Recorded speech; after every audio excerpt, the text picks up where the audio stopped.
One woman, one lie, and a courtroom that never saw her coming. What started as a routine hearing turned into a national reckoning when a decorated black Navy SEAL stood accused of assault by a white police officer. But the truth? It changed everything. If this is your first time watching, let us know in the comments where you're tuning in from. And if you love powerful stories like this, don't forget to like, subscribe, and follow so you never miss another one of our daily true stories. Now buckle up, because what happens next inside this courtroom will leave you speechless. Morning sunlight streamed through the tall windows of Courtroom 3 at the Elmwood Park Courthouse, casting long shadows across the polished wooden floor. The atmosphere was heavy, so still that even the soft rustle of a page turning could be heard. Ava Raines sat quietly at the defendant's table, back straight, hands resting lightly on her thighs. She wore a crisp white blouse and black slacks, a simple outfit, yet one that spoke clearly of self-respect. At 42, Ava had endured many battles, both in uniform and as a civilian, but none had ever left her so breathless as this one. Across the room sat Officer Logan Reed, a white man in his early 40s, broad-shouldered, with a cold expression, poised in the witness chair. He adjusted his tie, took a breath, and began speaking with a booming, confident voice. "Your Honor, on the night of April 5th, I received a call about a suspicious black female loitering outside a closed storefront. I approached the subject, asked her for ID, but she immediately became hostile, refused to cooperate, and then suddenly struck me in the chest and attempted to grab my firearm." The courtroom stirred. A few heads shook. Some eyes turned toward Ava with suspicion, but she remained seated, silent. Her face betrayed no emotion. Only her eyes gave her away, sharp and cold with calculation, like a soldier sizing up the battlefield. Ava had served more than 20 years in the United States Navy. As one of the rare black women trained and certified in the elite SEAL teams, she had passed countless trials, life or death missions, and deeply rooted prejudice around both gender and race. But this time, her battlefield wasn't overseas. It was here, in the heart of America, in a room where justice was supposed to prevail. She looked at Logan Reed. His eyes did not waver. He was lying, not just a desperate lie to save face, but strategic, rehearsed fabrication. Ava saw it in his controlled tone, his word choices, and the way he occasionally glanced at the jury to gauge their reactions. Her defense attorney, Jalen Brooks, a young black man, Harvard-educated but only 3 years into his practice, sat beside her, scribbling furiously. He looked up at her, concern in his eyes. She gave him a small nod, as if to say, "Stay calm. I've got this." Judge Milton Keyes called for the proceedings to continue. A short while later, Logan Reed stepped down from the witness stand, leaving behind a trail of half-truths wrapped in polished professionalism. It was Ava's turn. She rose, walked slowly to the stand. Whispers stirred again across the courtroom, but she didn't hear them. Her mind was locked in, prepared, just as it had been before every mission. This battle didn't require weapons. It required the truth. Ava Raines rose from the defendant's chair, her posture calm, as though she had just stepped out of a storm, not disoriented, but with a silence that follows immense power. Light from the tall courtroom windows caught her close-cropped black hair, giving it a steely glint. All eyes on the gallery turned to her, curious, judgmental, skeptical. But Ava showed no fear. She adjusted the microphone, took a deep breath, and spoke, her voice steady, clear, and calm, like a testimony she'd been preparing for her entire life. "My name is Ava Raines. That night, I was heading home after stopping by the used bookstore on Kingman Street. I paused at the corner of 8th to check my map, because a section of the road was blocked. That's all." The prosecutor raised an eyebrow. "And you maintain that you did not act aggressively toward Officer Reed?" Ava nodded. "I did not. I stood still. He approached me without explanation, shined a flashlight directly into my eyes, and demanded identification. When I asked why, he interpreted that as defiance." The courtroom fell silent for a few seconds. Some observers flipped back through their notes. Officer Logan Reed, seated at the plaintiff's table, clenched his fists, his eyes avoiding Ava's. "And then what happened?" her defense attorney Jalen Brooks asked, his voice deep and steady. Ava lifted her chin. Her voice didn't waver. I told him I'd cooperate if he explained the reason, but instead of answering, he grabbed my arm and twisted it behind my back. I reacted instinctively to keep my balance, not to attack. That's when he accused me of resisting arrest. A quiet, "Oh," escaped from someone in the audience. Judge Milton Keyes tapped his gavel, reminding everyone to maintain order. But the mood in the room had shifted. There was something in the way Ava spoke, each word, each sentence, that made it impossible to look away. The prosecutor smirked. "So you're saying Officer Reed fabricated the entire encounter?" "It wasn't just a fabrication," Ava replied, locking eyes with the jury. "It was a deliberate manipulation to justify the use of unnecessary force." Attorney Jalen Brooks stood, holding up a printed report from the internal data system. "And what about the officer's bodycam being malfunctioning? Any thoughts on that?" Ava's lips curled slightly, not a smile, but a bitter acknowledgement. In the military, when a critical piece of equipment just happens to fail at the exact moment it's needed most, we call that a marker, a sign of deception. The courtroom erupted into murmurs, this time filled with both disbelief and outrage. Officer Reed's face flushed red. The prosecutor tried to interject, but Judge Keyes raised his hand to silence him. A sudden stillness blanketed the courtroom. The name Ava Raines no longer belonged to a silent defendant caught in the tides of prejudice. She stood tall, unshaken, composed, her voice calm, her words sharp as a blade. "Your Honor," Ava said, her eyes fixed on the jury, "I'm not just an ordinary citizen who happened to get arrested on the street under the claim of resisting arrest. I am Lieutenant Commander Ava Raines, 20 years of service in the United States Navy SEALs. I've fought in Fallujah, rescued hostages in Kandahar, and trained hundreds of young special operations soldiers around the world." A wave of shock rippled through the courtroom. A few reporters nearly dropped their pens. One juror, a silver-haired middle-aged man, widened his eyes and gripped the sides of the seat as if he had just witnessed something extraordinary. Even Judge Milton Keyes leaned forward slightly, his gaze piercing to the courtroom like he'd just seen a mask fall away. Logan Reed blinked. His face tightened. The usual air of arrogance that clung to him visibly deflated, like the last trace of power had evaporated from his body. Ava's defense attorney, Jalen Brooks, gave a small nod. He knew this moment was a turning point, the strike that could swing the entire trial. But Ava wasn't just a key witness. She was leading the charge. "I'm not here to boast," Ava continued, "but I need everyone to understand. A woman who has undergone hundreds of hours of torture resistance, survival training, and close combat instruction doesn't just randomly struggle with a police officer on her own country's soil, unless she's provoked." She paused. In the silence, the soft shuffle of notebook pages, hurried breaths, and somewhere a single emotional sigh filled the air. "I don't fear the battlefield," Ava said. "What I fear is silence.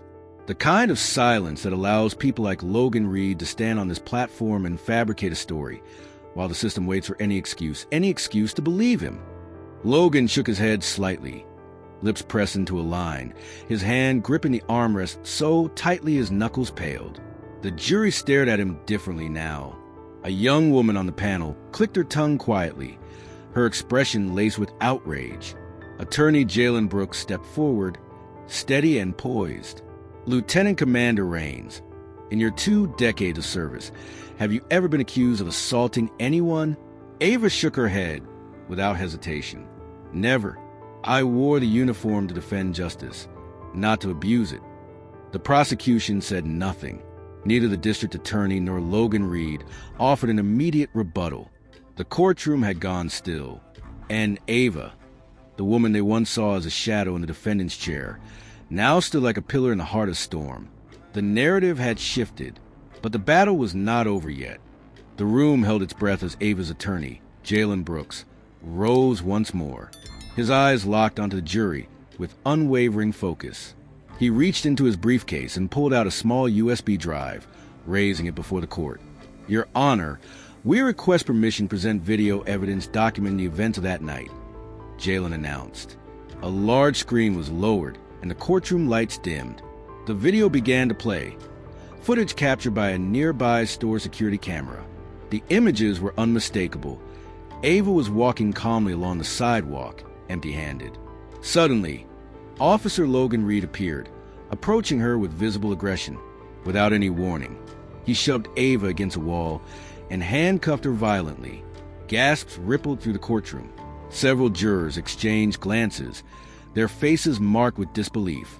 Jalen paused the video at the frame, where Reed was shown using force on Ava. "Your Honor," he said, his voice firm. "This footage clearly demonstrates who initiated the violence." Ava made no threatening move, no act of resistance, before she was assaulted by Officer Reed. The judge nodded slightly, signaling for him to continue. Jalen stepped toward the jury, his voice steady, resonant with gravity. "We are not just trying a woman falsely accused. We are confronting a system that could have buried the truth, if not for evidence like this. Ask yourselves, what would have happened to Ava if this video didn't exist?" One middle-aged juror gave a slow, resolute nod. Suddenly, from the back of the courtroom, a man stood and raised his hand. "Your Honor, I'm the owner of the store where that security camera is installed. I'd like to testify that the footage has not been edited in any way. It is an accurate account of what happened." The judge allowed him to approach the bench. His unexpected appearance further validated the authenticity of the video. The prosecutor, Linda Hayes, stood, her expression tense. "Your Honor, we request time to review the validity of this evidence," she said. But the judge shook his head. "The video has been corroborated by a first-hand witness. We will proceed." Ava sat quietly, her eyes shimmering. She knew the truth had finally surfaced. This wasn't just her battle. It was for everyone who had been wronged by a system that often silenced them. The trial continued. But now, the scales of justice had begun to tilt toward truth. The courtroom was cloaked in silence following the video's reveal, exposing Officer Logan Reed's abuse of power. His face had gone pale, sweat glistening on his forehead. Reed stood, eyes unsteady, trying to compose himself, but his voice trembled. I was just following protocol," he stammered. She resisted. "I had to act to protect myself." Defense attorney Jalen Brooks stood once more, his voice calm but razor-sharp. "Officer Reed, in the video, it is clear that my client, Ava, made no threatening movements toward you. Can you explain why you used force first?" Reed stumbled over his words, his eyes darting away, unable to provide a reasonable justification. The courtroom began to murmur. Whatever support had lingered for Reed was now rapidly evaporating. Some shook their heads in disappointment. Others turned toward Ava with expressions of empathy. Jurors scribbled furiously in their notebooks, their faces stern and focused. Judge Milton Keyes called for order, but the atmosphere had unmistakably shifted. A heavy silence hung in the air as Logan Reed tried to defend his actions. But Ava and her attorney were far from done. They had prepared for this moment, the final and decisive blow. Jalen stood again, holding a thick folder in one hand. "Your Honor," he said, "we would like to submit new evidence, internal records from the Los Angeles Police Department regarding Officer Logan Reed." The judge nodded in approval. Jalen opened the file and began to read aloud. March 12, 2020. Complaint filed by an Asian American male. Stopped without cause by Officer Reed. July 5, 2021. A black woman reported excessive force during a routine stop. November 22, 2022. An internal investigation launched into allegations of racial profiling committed by Officer Reed. The courtroom stirred. More heads shook. Some people sighed audibly. Jurors exchanged glances, visibly shaken. Ava stood, her voice clear and resolute. "I'm not the first, but I won't be the last." Suddenly, a man in the gallery stood up. He wore a police uniform, but his badge had been removed. A powerful ripple ran through the room. It felt like justice itself was rising to its feet. "I'm Officer Mark Davis, retired. I worked with Reed. I would like to testify." The judge, startled, nodded in approval. Davis took the stand and swore to tell the truth. "I witnessed Officer Reed abuse his authority on multiple occasions," he said, voice steady. "I stayed silent out of fear of retaliation. But today, I can't stay silent anymore. The courtroom fell completely still. Davis's testimony landed like a hammer blow, shattering the last pieces of Reed's defense. The jury resumed taking notes, their expressions grave. The prosecutor bowed her head, saying nothing. Reed slumped into his chair, head bowed low, unable to speak. Ava looked at him, not with anger, but with disappointment. Then she turned to Davis, her eyes brimming. "Thank you," she whispered. Ava Raines rose, her gaze unwavering, and stepped once more to the witness stand. "Your Honor, I respectfully request to say a few words," she began, her voice low and steady, but carrying the weight of something far greater. "I'm not standing here today just to defend my own name.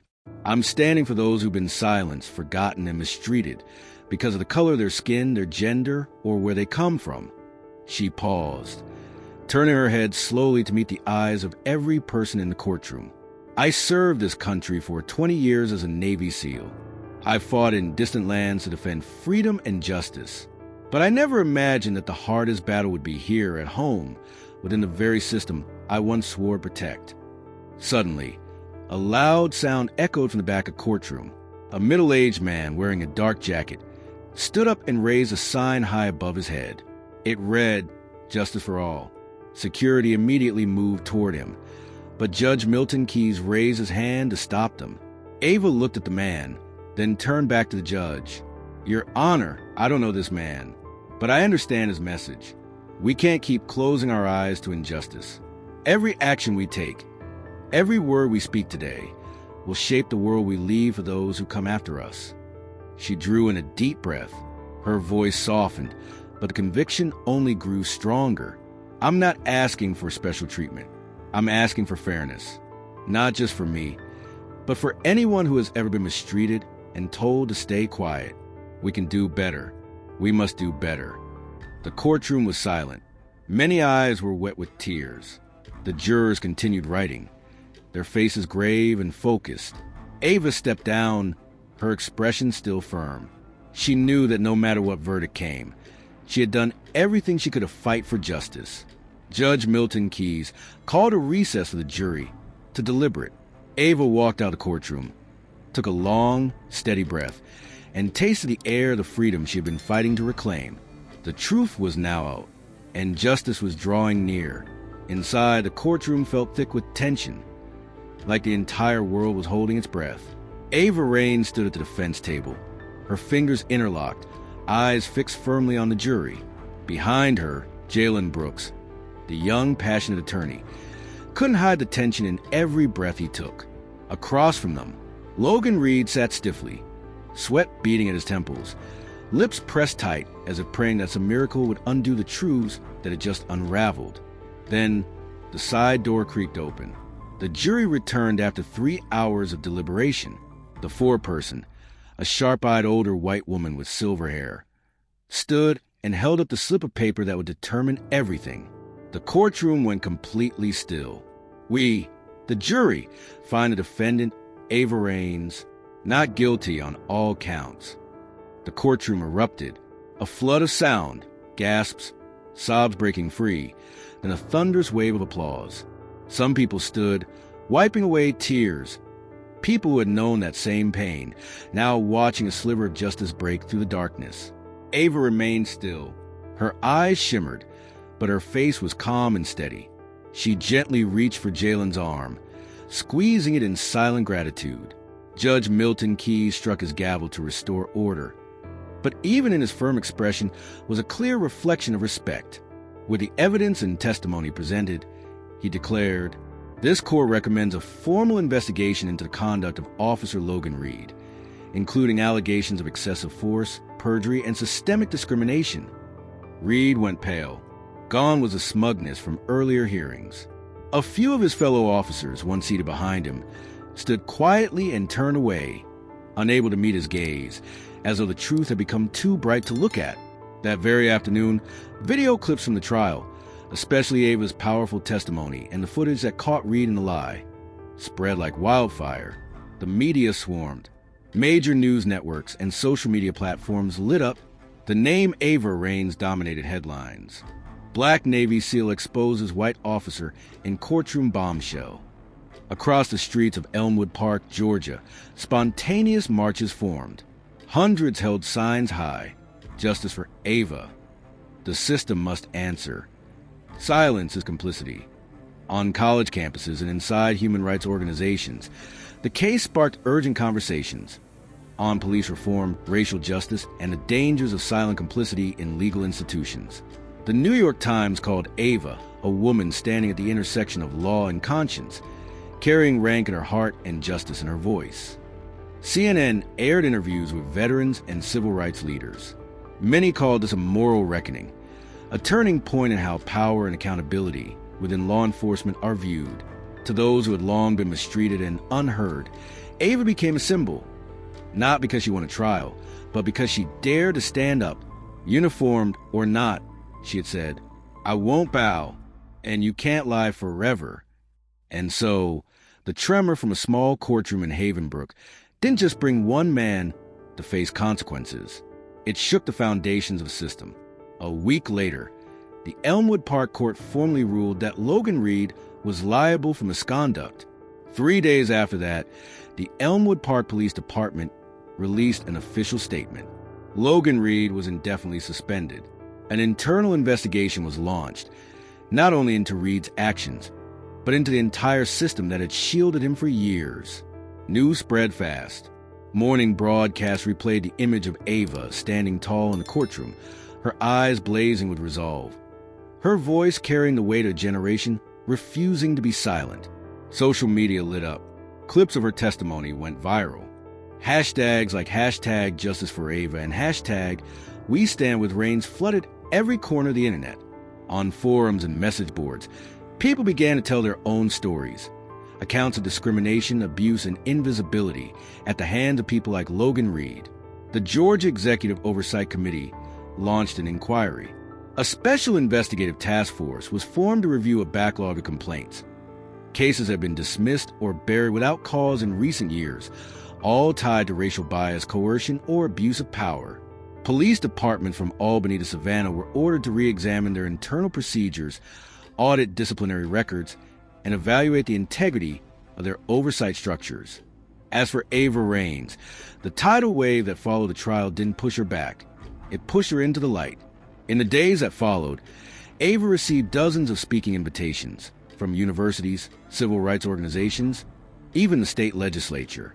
Major media outlets traveled to tiny Elmwood Park just for the chance to interview the woman who made a system stop and look at itself. And Ava never stood alone. She redirected the spotlight, widening it, using her voice not just for her own story, but for the stories of hundreds of others. She spoke of the innocent wrongfully accused, of mothers who lost their children to illegal strikes of baton, of young black men thrown into cells for looking suspicious. "This isn't about me," she said at a conference at Emory University. "It's about every person who's ever been forced into silence by a system that pretends to be just. I'm not the storm. I'm just the drop that spilled the cup." Ava's voice, once trained for battlefield commands, had become the rallying cry of a new war, the fight for justice at home. And this time, the people were listening. That afternoon, in the sun-drenched plaza of Elmwood Park, a simple wooden platform stood at the center. No barricades, no grand sound systems. Just Ava Raines, standing tall in a plain navy blazer, her dark eyes sharp with the strength of someone who had survived many wars, on foreign soil and in American courtrooms. Hundreds gathered before her, local residents, students, mothers with children in tow, black veterans whose eyes saw their own past reflected in hers. Television cameras and phones pointed in every direction, waiting to capture every word. "I used to think my battle ended when I left the military," Ava began, her voice echoing through the hush. "But I was wrong." She paused, sweeping her eyes across the crowd. "I'm not here to talk about a victory. I'm here to remind you, if no one stands up, the truth stays buried." Silent nods, tears quietly wiped from faces. We live in a system that has become too skilled at protecting the wrong, too practiced at forcing the right to kneel. But I want you to remember, truth doesn't need defenders. It just needs us to be brave enough to stand with it. The first round of applause broke, then swept through the crowd like a wave. Ava raised her hand gently, signaling for quiet, then continued. My story isn't a conclusion. It's a prologue. For everyone who's ever been forgotten. If I, a black woman, a former SEAL, just a regular citizen, can do this, then so can any one of you. She smiled, not with pride, but with quiet conviction. I will keep fighting, not for revenge. But so people understand this. Justice doesn't belong only to the powerful or the fortunate. Justice is a right to be seen, to be heard, and to be believed. When Ava stepped down from the platform, the applause roared like thunder. She was no longer the wrongfully accused, no longer just a lone witness. Ava Raines had become a living symbol of a universal truth. The truth will always find a way, if we're brave enough to shine a light on it. And her journey had only just begun.